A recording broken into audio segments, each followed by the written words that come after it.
ஓம் சாய்ராம், ஜெய் சாய்ராம். என் அன்பு குழந்தையே, நான் உனக்கான யோகத்தை கொண்டு வந்திருக்கிறேன். இந்த யோகத்தை வேண்டாம் என்று சொல்லாமல், தள்ளிவிட்டும் போகாமல் உடனே பெற்றுக்கொள். இது உன் வாழ்க்கையின் எதிர்காலத்திற்கான யோகம். உனது துயரங்கள் எல்லாமே விரைவிலேயே ஒரு முடிவுக்கு வரப்போகிறது. தேவையில்லாமல் உன்னுடைய கண்களை நீ கலங்க வைக்காதே. மகிழ்ச்சியாக இரு. நான் இருக்கும்போது எதற்காகவும் நீ கலங்கக்கூடாது. என்னை மீறி எதுவும் நடக்கப் போவதும் இல்லை. உன்னை நான் தேர்ந்தெடுத்து நான் வசிக்கும் இடத்திற்கு வரவழைத்தேன். எப்படிப்பட்ட சூழ்நிலையில் நானும் இருப்பேன் உன்னுடன். கலங்காதே. இன்னும் 1 மணி நேரத்தில், நிச்சயமாக இன்னும் 1 மணி நேரத்தில் உனக்கான நல்ல செய்தி தேடி வரும். என்னை நம்பு, முழுவதுமாக நம்பு. என் வாக்கு என்றுமே பொய்யாகாது. எந்த சூழ்நிலையிலுமே நான் உன்னை பொய்யாக்க மாட்டேன். உன்னை கைவிடவும் மாட்டேன். நம்பிக்கையோடு இரு. உனக்கு என்ன வேண்டும், எது வேண்டும் என்று எனக்கு தெரியும். எல்லாமே என்னிடம் இருக்கிறது. உனக்கு வேண்டியதை நான் கொடுக்கப் போகிறேன்.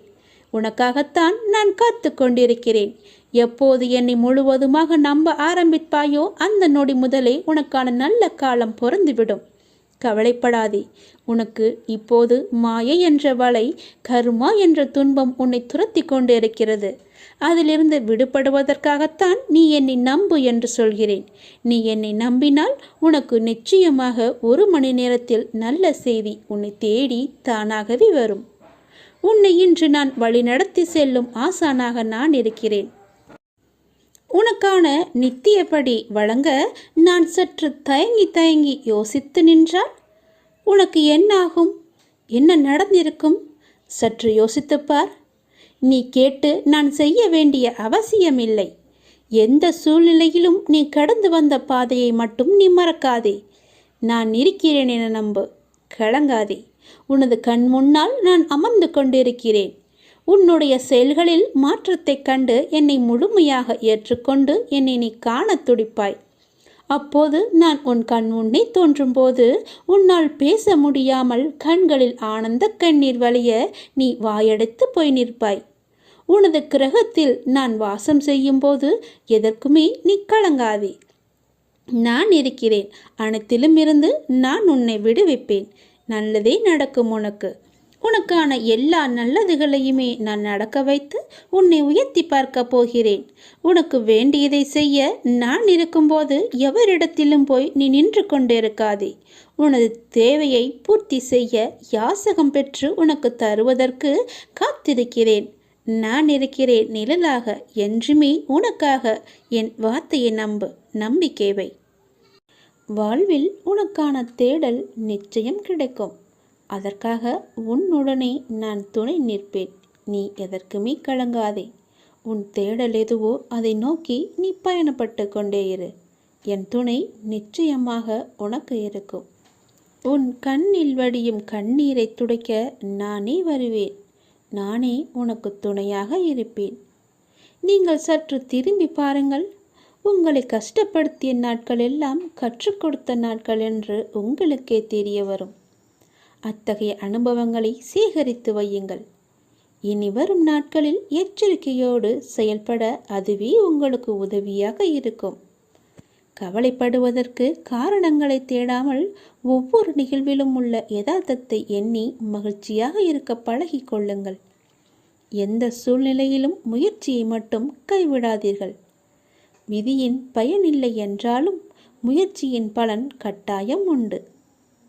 காலில் மிகச்சிறிய முள் குத்தி இருந்தால் கூட எவ்வாறு விரைவாக ஓட முடியாதோ அதே போல உங்கள் மனதில் சிறிய சிறிய பிரச்சனைகள் உங்கள் செயல்பாட்டு திறனை பாதித்தால் நீங்கள் பெரிய வாய்ப்புகளை உரிய தருணத்தில் சரியான முறையில் பயன்படுத்தி வெற்றி காண முடியாது. எனவே சிறு பிரச்சனைகளுக்கு முக்கியத்துவம் தராமல் அப்பிரச்சனைகளுக்கு உடனுக்குடன் தீர்வு கண்டு நமது மனதை மிகவும் அமைதியான முறையில் வைத்துக்கொள்வது நமக்கு விரைவிலேயே வெற்றியை ஈட்டித் தரும். வாழ்க்கை முடிவற்ற சாத்தியங்கள் நிறைந்தது. நன்மைகளை அறுவடை செய்ய சரியான நேரத்தில் சரியானதை செய்யுங்கள். கடும் உழைப்பு என்பது ஒரு சந்தோஷம். அதை செய்து கொண்டே இருக்க வேண்டும். வெகு நிச்சயமாய் ஏதோ ஒரு கணத்தில் அந்த கிரீடத்தை தலையில் வைக்கும். அந்த கணம் யாருக்கும் கிரீடம் என்று தெரியாது. ஆனால் உழைப்பவர்களுக்கு கிரீடம் நிச்சயமாகவே உண்டு. ஒருபோதும் உழைப்பவர் தோற்று போக மாட்டார். உழைப்பவருக்கே உழைப்பின் அருமை தெரியும். ஆகவே உழைப்பதை ஒரு வைராக்கியமாக கொண்டு உழைத்து வெற்றி பெற்று நீங்கள் வாழுங்கள். இந்த அப்பாவின் துணை உங்களுக்கு எப்போதுமே இருக்கும். என் அனுக்கிரகத்தால் இந்த பிறவியில் என்னை நீ ஆராதித்து கொண்டிருக்கிறாய். அப்படி என்னை வணங்கும் அவகாசம் உனக்கு கிடைத்ததே ஒரு பெரிய யோகம். நீ இப்பிறவிக்கு சாட்சி. நான் உன் பூர்வ ஜென்மங்கள் அனைத்திற்குமே சாட்சியாக இருப்பேன். நீ எதை பற்றியுமே கவலைப்படாமல் உன்னுடைய இலக்கு எதுவோ அதை நோக்கி நீ பயணப்பட்டு கொண்டே இரு. உன் இலக்கில் எந்த ஒரு கெடுதலும் வராமல், எந்த ஒரு தடையும் வராமல் நான் பார்த்து கொள்கிறேன். என் துணை உனக்கு எப்போதுமே உண்டு. இந்த உலகம் என்பது எல்லோருக்குமே சமம்தான். யாரும் இங்கே அனாதைகள் அல்ல. யாரும் இங்கே உற்றார் உணர்வுகள் இல்லாத தனியாக விடப்பட்ட நபர் அல்ல. எல்லோருக்குமே எல்லாமே இருக்கின்றது. யாரும் எதுவும் இல்லாமல் இங்கே இருக்கவில்லை. அவர்களுக்கு துணையாக நான் இருக்கிறேன். இந்த உலகத்தில் உயர்ந்தவர் தாழ்ந்தவர் என்று யாருமே கிடையாது. யாரும் ஏழையும் அல்ல, யாரும் பணக்காரரும் அல்ல. யாரும் உயர்ந்த ஜாதியும் அல்ல, யாரும் தாழ்ந்த ஜாதியும் அல்ல. யாரும் யாரை விடவும் உயர்ந்தவர் என்றோ தாழ்ந்தவர் என்றோ மதிப்பு மிக்கவர் என்றோ அறிவானவர் என்றோ அழகானவர் என்றோ உங்களையும் நீங்கள் மற்றவர்களையும் நினைக்க வேண்டாம். இந்த பூமியில் ஒவ்வொரு மனிதர்களுமே சிறப்புக்குரியவர்தான். அனைவருமே தத்தம் துறைகளில் சிறப்பானவர்களே. வெட்ட வெளியில் உச்சி வெயிலில் வியர்வை சிந்த நிலத்தில் உழைத்து களைப்பவர்கள் ஆணாக இருக்கட்டும் பெண்ணாக இருக்கட்டும், யாவருக்குமே எல்லோருக்குமே உள்ளதை போல் சுயமரியாதை, கோபம், வலி, மகிழ்ச்சி, பசி, உறக்கம், இழிச்சொல்லின் வலி, புறக்கணிப்பின் வலி போன்ற தனி மனித உணர்ச்சிகள் அத்தனையும் அனைவருக்குமே உண்டு. அவர்களும் மனிதர்கள்தான்.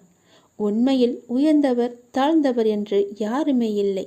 சில வாய்ப்புகள்தான் யார் இந்த பொழுதில் அவசியமானவர் என்பதை நமக்கு புரிய வைக்கிறது. அந்த புரிதலை உணர்ந்து கொள்பவர்கள் மனித நேயத்துடனே நடந்து கொள்வர். மனிதநேயம் கொண்டவர்களாலேயே மக்களை திருப்திப்படுத்தும் சேவையை வழங்க முடியும். அவர்களே மரணித்தாலும் மனிதர்கள் மனங்களில் இடம் பிடித்து எப்போதும் அழியா புகழுடன் இருப்பார்கள். மனிதர்கள் யாராயினும் அவர்கள் அனைவருமே சமம்தான். உயர்ந்தவர் என்றோ தாழ்ந்தவர் என்றோ படித்தவர் என்றோ படிக்காதவர் என்றோ ஏழை என்றோ பணக்காரன் என்றோ கருப்பு என்றோ சிவப்பு என்றோ உயர்ந்த ஜாதி என்றோ தாழ்ந்த ஜாதி என்றோ எந்த இருமே கிடையாது. அப்படிப்பட்ட நிலை நிச்சயமாகவே மாற வேண்டும். சமத்துவம் என்ற நிலை நிலவ வேண்டும் என்றால் மக்கள் மனதில் மாற்றம் ஏற்பட வேண்டும். ஏற்பட்டே ஆக வேண்டும். எனக்கு எல்லோருமே சமம்தான். நான் யாரையும் ஏற்று இரக்கத்தோடு நான் பார்ப்பதே இல்லை. அது நம்மிடமிருந்தே தொடங்குவோம். இனி ஒரு உலகம் புதிதாக அமைப்போம். நிகரான மனிதர்களை மதிப்போம். நாமாக வாழ்வோம். முதலில் மனிதனாக வாழ்வோம். நான் யாரையும் ஏற்றம் இரக்கம் கொண்டு பார்க்காமல் அனைவரையும் சமமாகவே பார்க்கிறேன். எல்லோருமே என்னுடைய குழந்தைகள்தான். நீங்களும் அப்படியே பாருங்கள். எனக்காக கொஞ்சம் நேரம் ஒதுக்கி இதை கேள். உன்னை பற்றி நான் முழுமையாக சொல்கிறேன். உன்னுடைய மனநிலை எப்படி இப்போது இருக்கிறது என்று நான் சொல்கிறேன். முழுமையாக எனக்காக நேரம் ஒதுக்கி கவனமாக கேள். நீ எங்கிருந்தாலும் நான் உன்னுடன் இருப்பேன். உன்னுடன் மட்டும்தான் இருப்பேன். நீ இப்போது எந்த நிலையில் இருக்கிறாய் தெரியுமா? இன்ப நிலை நீங்கி துன்ப சுமையை நீ சுமந்து கொண்டிருக்கிறாயே. அனுபவிக்க இன்னும் என்ன இருக்கிறது என்ற அளவில் துன்பத்தின் எல்லை வரை சென்றுவிட்டு வெறுமையாய் நின்று என் சன்னதியில் எனது முகத்தை உற்று பார்த்து அழுது கொண்டிருக்கிறாய். உன்னை நான் கண்டு கொள்ளவில்லை என்று நினைத்தும் கொண்டிருக்கிறாய். உன்னை கரிசனத்தோடு நான் கவனித்து கொண்டுதான் இருக்கிறேன். ஒவ்வொரு முறையும் உன்னை தைரியப்படுத்தி கொண்டுதான் வருகிறேன் என்பதை நீ நினைவுபடுத்திக்கொள். நான் உனக்கு ஒன்றும் செய்யவில்லை என்று மட்டும் நினைத்து விடாதே. உனக்கே தெரியாமல் நான் பல விதத்தில் உனக்கு உதவி கொண்டிருக்கிறேன். இன்னும் நீ கடந்து போக வேண்டிய தூரம் கொஞ்சம் மட்டும்தான் இருக்கிறது. அதுவரை எல்லையற்ற பொறுமையோடு நீ காத்திரு. உனக்கு மிகவும் பொறுமை தேவை. தீவிர நம்பிக்கையோடு உனது சுமையின் கணம் தெரியாமல் இருப்பதற்காக எனது நாமத்தை நீ உச்சரித்தபடியே இருக்க வேண்டும். எனது சத்தத்தை உணர்வுள்ள நீ கவனித்துக்கொண்டு அதன்படி நடந்து கொள். அப்போது உனக்கு ஆறுதல் கிடைக்கும், மன நிம்மதி கிடைக்கும். நீ இப்போது கவலைப்பட்டு கொண்டிருக்கிறாயே, அந்த கவலை உனக்கே தெரியாமல் காணாமல் போய்விடும். இருந்த இடம் தெரியாமல் போய்விடும். நீ எதை பற்றியுமே மனதில் வைத்துக்கொண்டு சஞ்சலப்பட்டு கொண்டிருக்காதே. நான் உன் கூடவே இருக்கிறேன். எது வந்தாலும் நான் பார்த்து கொள்கிறேன். என்னுடைய அருள் நான் உனக்கு தருகிறேன். என் அருள் முழுவதையும் ஆசீர்வாதத்தையும் நான் உனக்கு தருகிறேன். நான் உனக்கு அருள் செய்ய காத்து கொண்டிருக்கிறேன். இப்படியெல்லாம் நான் செய்யும்போது நீ எதற்காக வீணாக கவலைப்பட்டு கொண்டு உன்னை நீயே வருத்தி கொண்டிருக்கிறாய்? வேண்டாம் தங்கமே. வீசும் காற்றுக்கு அளவுகோல் தெரியாது. பாய்ந்து சுழன்று வரும் அலையான நீருக்கு அளவு கிடையாது. சுடர்கொண்டு எரியும் நெருப்புக்கு அளவை எட்ட முடியாது. பரந்த ஆகாயத்திற்கு எல்லை என்ற அளவுகோல் இல்லை. நீளம் என்ற பரந்த பூமிக்கு ஆழங்களின் அளவுகோல் இல்லை. நீ போகும் தூரத்திற்கும் கடக்கும் பாதைக்கும் உன் அனுபவங்களுக்கும் அளவுகோல் உண்டா? இவற்றுக்கே இல்லை என்றபோது உன் வெற்றியை மட்டும் உனக்கு அளவுகோல் வைத்தால் நான் கொடுப்பேன். உனக்கான எல்லாமே தக்க சமயத்தில் கொடுத்து நான் உன்னை வாழ வைப்பேன். உன்னுடைய பாதைகள் எல்லாமே தெளிவாகும் காலம் வந்துவிட்டது. பணிகள் படர்ந்து இருள் சூழ்ந்த கஷ்டங்கள் எல்லாமே விலகி போகப் போகிறது. உன் மனம் நொந்து போன விஷயங்கள் எல்லாமே இப்போது உன் மனம் மகிழ்ச்சி அடையும் அளவிற்கு இனிமேல் ஒன்றின் பின் ஒன்றாக நிகழப்போகிறது. நிம்மதி என்ற மலர் உன் வீட்டில் பூக்கப் போகிறது. உன் மனதில் மலரப் போகிறது. இனிமேல் தென்றலாய் வசந்தமாய் நீ எப்போதும் வசந்த காற்றை சுவாசிக்கப் போகிறாய். நீ எதற்காகவுமே பயப்படாதே, கலங்காதே. உன்னில் வெற்றி என்ற தீபத்தை நான் ஏற்றி காமிக்கிறேன். அகிலத்தின் ரூபமாய் நான் எப்போதுமே உனக்கு துணையாக இருப்பேன். இது நிச்சயமாகவே நடக்கும். எதை பற்றியுமே கவலைப்படாதே. இன்றைய இப்போதைய சூழ்நிலையை வைத்து எதிர்காலத்தை நீ தீர்மானித்து விடாதே. எல்லாவற்றையுமே நானே பார்த்து கொள்கிறேன். உன் அப்பா நான் இருக்கும்போது எதற்குமே நீ கவலைப்படாதே. என் அனுமதி இல்லாமல் எதுவுமே இங்கு நடக்காது தெரியுமா? நீ ஏன் எல்லாவற்றையும் உன் தலையில் வைத்து கொண்டிருக்கிறாய்? ஏன் உன் அப்பா நான் உன் வழிகளை தாங்க மாட்டேன் என்று நினைக்கின்றாயா? நீ எப்போது என்னை அப்பா என்று அழைத்தாயோ அப்போதே எல்லா உரிமையும் உனக்கும் எனக்கும் இருக்கிறது. நீ அழும்போது என்னுடைய மனம் துடிக்கின்ற துடிப்பை என்னால் எந்த வார்த்தைகளில் உன்னிடம் கூறுவது என்று தெரியவில்லை. உன் மனவழி, உன் உடம்பில் ஏற்படும் என அனைத்து வழியையும் நீ என் பெயர் சொல்லி என்னால் அதை தாங்க முடியாது, எனக்கும் அதற்கான பலத்தை தாருங்கள் அப்பா என என்னிடம் கேட்கிறாய் அல்லவா? உன் வலியை நான் தாங்க மாட்டேனா? உன் கண்ணீரை காணும்போது அதுதான் எனக்கு வலியை, மிகுந்த வலியை ஏற்படுத்துகிறது. உங்கள் பெயர் சொல்லி என்னால் எப்படிப்பட்ட கஷ்டம் தரும் சூழ்நிலைகளையும் எளிதாக தாண்ட முடியும் என்று கூறும்போது நான் உனக்கு எப்படி உதவி செய்யாமல் இருப்பேன்? வலி தாங்காமல் சில நேரம் நீ கதறும்போது என்மேல் கோபம் கொண்டாலும் அது உன் மனதிலிருந்து வருவதல்ல. அதன் பிறகு என்னை மன்னித்து விடுங்கள் என்று கேட்டு நீ என் முன் நிற்கும்போது என் மனம் உன்னை எண்ணி கலங்குகின்றது. என் பிள்ளையை இப்படி விதியால் படும் அவஸ்தைகள் என் முன் இப்படி நிற்க வைக்கிறதே என்று. நீ துவண்டு போக மாட்டாய். என்ன கஷ்டம் வந்தாலும் நிமிர்ந்து பறந்து வானமாக மேலோங்கி நிற்கப் போகிறாய். யார் கைவிட்ட போதிலும் என் பக்தனாகிய உன்னை நான் ஒருபோதுமே கைவிட மாட்டேன். நீ எங்கு சென்றாலும் உன்னுடனே நான் இருப்பேன். எதை பற்றியுமே நினைக்காதே. உனக்காக யாருமே இல்லை என நீ வருந்தக்கூடாது. நீ அப்பா என அழைத்தால் உன்னை காக்க நான் வருவேன். நீ நினைத்தது நடக்கும். உன் வீட்டில் நீ நடக்க விரும்பும் சுப காரியங்கள் எல்லாவற்றையுமே நான் நடத்தி காமிக்கிறேன். என் ஆசையோடு நடக்கும். உன் முயற்சிக்கான பலன். வெகு நாட்களாக முயற்சி செய்து கொண்டே இருக்கிறாய் அல்லவா? எனக்கான வேலை வேண்டும், அதற்காக நான் முயற்சி செய்து கொண்டே இருக்கிறேன் அப்பா. எனக்கான சரியான வேலையை எனக்கு வாங்கி தாருங்கள். அந்த வேலையின் பொறுப்பை உங்களிடமே நான் ஒப்படைத்து விட்டேன் என்று என்னிடம் நீ கண்ணீர் விட்டு அழுவாத குறையாக என்னிடம் நீ கேட்டாய் அல்லவா? உன் மனக்குமுறல், உன்னுடைய மனவேதனை, உன்னுடைய மன வலி எவ்வளவு என்பது எனக்கு தெரியும். எனக்காக ஒரு நிரந்தர வேலை வாங்கி தாருங்கள் அப்பா என்று என்னிடம் நீ கேட்டாய் அல்லவா? அந்த முயற்சிக்கான பலனை நான் உனக்கு தரப்போகிறேன். நிச்சயம் அது உனக்கு கிடைக்கும். விரைவாகவே அந்த வேலையில் நீ உன் கையொப்பத்தை இடு. அதற்காக உன்னை நீ தயார்படுத்திக்கொள். இப்போது என்னுடைய ஆசியுடன் நீ முழுமையாகவே காப்பாற்றப்பட்டு விட்டாய். இனி எதற்காகவுமே நீ பயப்படக்கூடாது. நினைத்து கூட பார்க்காத விஷயங்கள் நடப்பதைக் கண்டு ஆச்சரியமடையப் போகிறாய். அமைதியற்ற மனநிலையிலிருந்து வெளிவரப் போகிறாய். என்னுடைய ஆசி என்பதை நீங்கள் உணர்ந்து கொள்ளப் போகிறாய். சரியான பாதையில் என் அப்பா என்னை அழைத்துச் செல்வார் என்ற நம்பிக்கையோடு இத்தனை நாட்களாக நீ காத்திருந்தாய் அல்லவா? அதற்கான பலனோடும் வட்டியோடும் நான் வந்திருக்கிறேன். என்னை தொட்டு எப்பொழுது என்னை அப்பா என்று கூப்பிட்டாயோ அதற்கான முதல் வேலையை நான் செய்ய தொடங்கிவிட்டேன். இனி எல்லாமே உனக்கான வெற்றி பாதையாக மட்டுமே அமையப் போகிறது. நீ கேட்ட வேலை உனக்கு நிரந்தரமாக கிடைக்கப் போகிறது. அதை பெற்றுக்கொண்டு உன் வாழ்வை நீ இனிமையாக பொழுதாக மாற்றிக்கொள். இதுதான் என்னுடைய உனக்கான ஆசீர்வாதம்.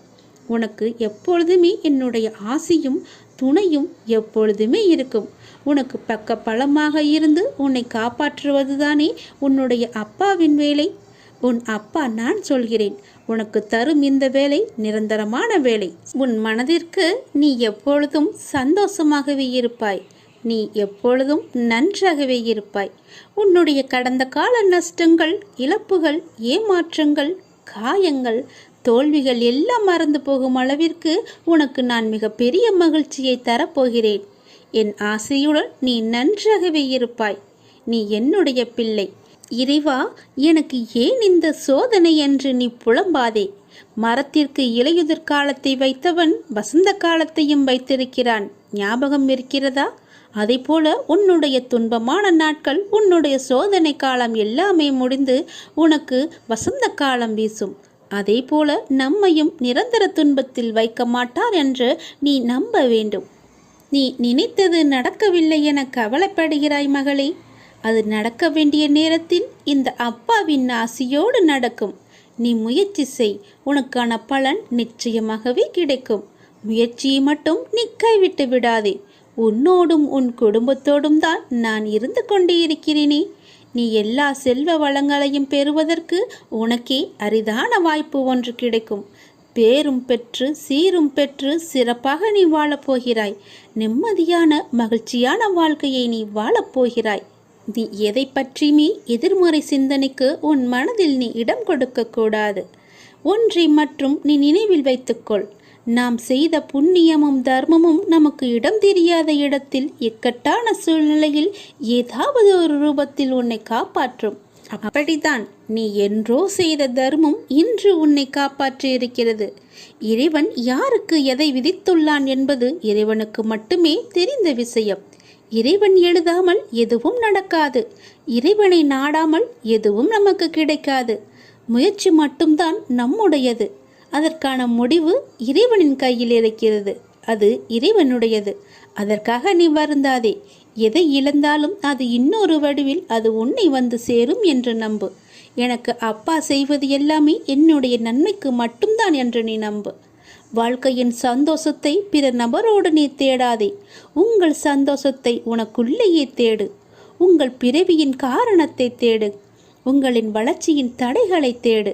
நான் என்னும் ஆணவம் தவித்து நதி போல நீ ஓடு. பிடிக்காத செயல்களை கண்டு கொள்ளாமலும் வேண்டாத செயல்களில் உங்கள் கவனத்தை செலுத்தாமலும் தேவையில்லாத கேள்விகளுக்கு நீ பதில் கூறாமலும் இருந்தாலே போதும். உங்களுடைய உடலும் மனமும் ஆரோக்கியமாக இருக்கும். நீங்கள் மற்றவர்களால் தூக்கி எறியப்படும் ஒவ்வொரு பொழுதும் காகிதமாக நீங்கள் விழாதே. விதையாக எழுங்கள், மீண்டும் முளைப்பதற்கு. நம்மை தூக்கி எறிந்து விட்டார்களே என்று கவலையிலேயே அப்படியே வீழ்ந்தே கிடைக்காதே. எழுந்து வா. உன் அப்பாவின் துணையோடு உன் அப்பாவின் கரத்தை பிடித்துக்கொண்டு நீ மேலே எழுந்து வா. எல்லாவற்றிலுமே நீ ஜெயிப்பாய். என்னால் முடியும் என்ற தன்னம்பிக்கையோடு எழுந்து எல்லாவற்றையுமே வெற்றிப்படியாக மாற்றி காட்டு. ஒருவர் இப்படித்தான் என முடிவான பிறகு அவர்களை மாற்ற முயற்சிக்காமல் உங்களை நீங்களே மாற்றிக்கொண்டு அடுத்த நிலைக்கு சென்று பாருங்கள். யாருடைய நிழலுக்குள்ளும் உங்களை பழக்கப்படுத்தி கொள்ளாதிருக்கும் வரை வெயில் உங்களை சுடுவதில்லை. எத்தனை வேகமாய் நம்மை மற்றவர்கள் மறந்து விடுவார்கள் என்பதை நாம் உணர்ந்து விட்டாலே போதும். நாம் நமக்கான வாழ்க்கையை வாழ ஆரம்பித்து விடுவோம். அனைத்திலும் இயல் எதிர்பார்த்த சூழலை புரிந்து கொண்டால் உயரிய நிலையை பெறுவது நிச்சயம் உண்மை. நான் சொல்வது உனக்கு புரிகிறதா? நான் சொல்வது புரியவில்லை என்றால் மீண்டும் ஒரு முறை கேட்டு அதன்படியே நட. உனக்கு வெற்றி நிச்சயம் காத்திருக்கிறது.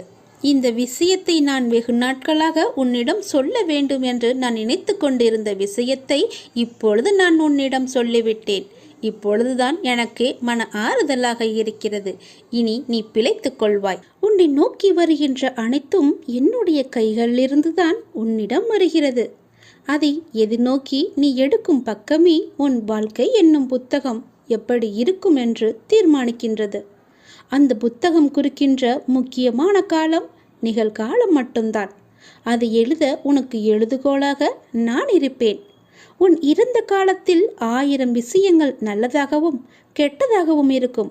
அது உன்னுடைய தவறு இல்லை. உனக்கான என்ன தீர்மானிக்கப்பட்டதோ அதைதான் நீ அனுபவித்து கொண்டிருக்கிறாய். அதனால் முடிந்தது முடிந்துவிட்டது. அதை நோக்கி தேவையில்லாத ஞாபகத்தில் நீ பயணிக்காதே. எதிர்காலம் நீ தீர்மானிப்பது இல்லை. நிகழ்கால பயணத்தை நான் உனக்கு எழுதுகிறேன். நீ பயப்படாதே. உன்னிடம் இதயம் என்ற மிக பெரிய சொத்து இருக்கின்றது. அதை நீ ஒரு நிலைப்படுத்து. மலர்கள் அழகாக இருக்கும், சிலவற்றில் முள் இருக்கும். உன் வாழ்க்கையும் அப்படித்தான். உன் அழகான வாழ்க்கை. அதை நீ பார்த்து நட. நான் என் குழந்தையை தாங்கும் மண்ணாய் அடியில் பிடித்து நான் காத்திருப்பேன். உன்னை சந்தோஷமாகவே வாழ வைப்பேன். நீயாக ஓர் கற்பனை கதையை உருவாக்கி நடந்ததை பற்றி வீணாக யோசித்து உன்னுள் இருக்கும் அமைதியை கெடுத்து கொள்ளாதே. உனக்கான நேரம் சரியில்லாமல் இருக்கலாம். நான் இருக்கையில் உன் வாழ்க்கைக்கான நேரத்தை நானே கவனித்துக் கொள்கிறேன். உன்னை ஒருபோதுமே கவலைப்பட விட மாட்டேன். யார் என்ன வேண்டுமானாலும் எனக்கு எதிராக சொல்லட்டும். என் குழந்தை என் மீது இவ்வளவு நம்பிக்கையை வைத்திருக்கும் போது, உன் உலகமாய் நான் இருக்கும்போது நீ எதற்காக கவலைப்பட வேண்டும்? உனக்கு செய்வது எல்லாவற்றையுமே என்னுடைய ஆனந்தத்தால் தான் செய்கிறேன். நீயும் அப்படிதான். எனக்கு எல்லாமே என்னுடைய உலகமாக என் அப்பா இருக்கிறாய் என்று ஆனந்தத்தில் தானே சொல்கிறாய். அதுபோலவே எனக்கான உலகமும் என் குழந்தைதான். உனக்கு அம்மாவாகவும் அப்பாவாகவும் நானே எப்பொழுதுமே துணை இருக்கிறேன். உன்னுடைய நட்பாகட்டும், உன்னுடைய காதலாகட்டும், உன்னுடைய அனுக்கிரகம், விசுவாசம் முதலியவற்றையெல்லாம் என் மேலே நீ வைத்திருக்கிறாய். நான் உன்னை கண் இமையை காட்பது போல காத்து கொண்டு இருக்கிறேன். உன்னுடைய முயற்சி இல்லாமலேயே நான் உன்னை காப்பாற்றுவேன். எந்த ஒரு இக்கட்டான சூழ்நிலை வந்தாலும் அப்பா என்று என்னை உரிமையாக கூப்பிடு. நான் உன்னை தேடி ஓடோடி வருகிறேன். அப்பாக்கு இணை ஏதுமே கிடையாது. உன்னை காப்பாற்ற என்னால் மட்டுமே முடியும். எத்தனை பிரச்சனையாக இருந்தாலும் பரவாயில்லை, எவ்வளவு பெரியதாக இருந்தாலும் பரவாயில்லை. நான் நினைத்தால் அதை ஒரு நொடியில் மாற்ற முடியும். முழுமையாக என்னை நீ நம்பு. எல்லாவற்றையுமே நான் பார்த்து கொள்கிறேன். இனி உனக்கு நடப்பது நன்மையாகவே இருக்கும். இது நாடகம் நிறைந்த நரிகள் வாழும் உலகம். இது நல்லவர் யார் கெட்டவர் யார் என நிதானமாக யோசித்து செயல்பட வேண்டிய காலம் இது. ஏனென்றால் இது கலிகாலமாகிவிட்டது. நான் உன்னோடு இருக்கிறேன். நீ பயப்படாமல் இரு. நீ பலம் கொண்டு திடமான மனதோடு இரு. உன்னை ஒரு பொதுமி அப்பா கைவிட மாட்டேன்.